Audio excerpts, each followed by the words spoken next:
Assalamualaikum warahmatullahi wabarakatuh. Perkenalkan, saya Anita. Pada kesempatan ini saya akan mempresentasikan pembahasan mengenai Latin Square Design atau rancangan bujur sangkar Latin. Nah, RBSL ini memiliki keuntungan, yaitu kemampuannya untuk secara serentak menangani dua sumber keragaman di antara suatu percobaan. Nah, dalam RBSL ini, perlakuannya diatur menurut kelompok-kelompok dalam dua cara yang berbeda, yakni secara mendatar dan menurun.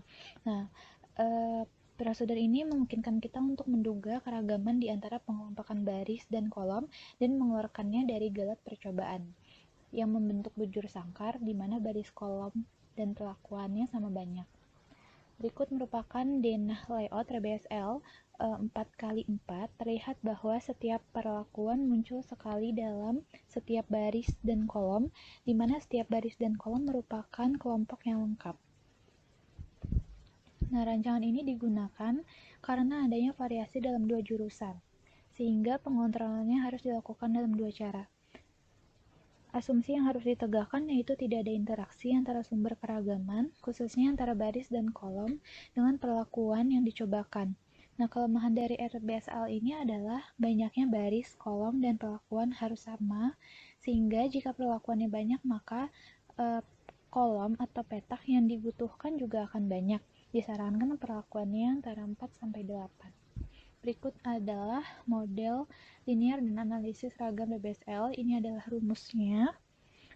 Prosedur analisis ragam dan untuk RBSL ada beberapa, di mana tahap pertama yaitu kita susun data, kedua adalah hitung jumlah baris, kolom, dan perlakuan serta total. Langkah ketiga adalah hitung derajat bebas. Langkah keempat adalah hitung berbagai jumlah kuadrat. Langkah kelima adalah hitung kuadrat tengah. Langkah ke-6, tentukan nilai F hitung. Langkah ke-7, kita bandingkan F hitung dengan F tabel. Langkah ke-8, hitung nilai FCV persen dan R kuadrat. Langkah ke-9, berdasarkan hasil perhitungan, kita menyusun tabel analisis ragamnya. Dan langkah ke-10 adalah membuat kesimpulan. Ini berikut merupakan tabel analisis ragam RBSL dan rumus-rumusnya. Ini adalah contoh hasil percobaan terhadap respon Y. Terdapat 4 perlakuan, mana pengaruh baris dan kolomnya yaitu memiliki jumlah masing-masing di setiap baris dan kolom. Jumlah baris dan kolom keseluruhannya adalah 185,2. Nah, ini langkah perhitungannya, yaitu ada FK. FK adalah faktor koreksi, yaitu Y dibagi P kuadrat. Y ini nilainya 185,2 diperoleh dari jumlah baris dan kolom. P adalah perlakuan, terdapat 4 perlakuan, jadi 4 kali 4, 16. Sehingga faktor koreksinya adalah 2143,69. Setelah itu kita hitung JKT, jumlah kuadrat total, jumlah kuadrat baris, jumlah kuadrat kolom. Pengaruh perlakuan, berikut ini adalah tabelnya. Kita menghitung jumlah kuadrat perlakuannya. Setelah itu kita menghitung jumlah kuadrat galat. Jumlah kuadrat galat ini JKT kurang JKB dikurang JKL dikurang JKP sehingga totalnya 4,08.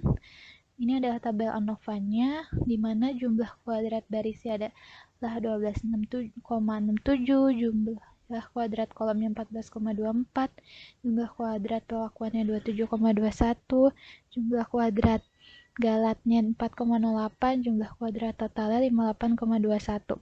Nah, DB ini diperoleh dari R kurang 1. R adalah jumlah perlakuan, tadi jumlah perlakuannya ada 4, jadi 4 kurang 1, 3. Untuk DB total, itu adalah diperoleh dari R-1 dikali R-2. Jadi jumlahnya 6. KT adalah kuadrat total. Setelah itu ada F hitung. F hitung itu diperoleh dari kuadrat total baris dibagi kuadrat total galat, dan seterusnya. Sekian presentasi dari saya. Wassalamualaikum warahmatullahi wabarakatuh.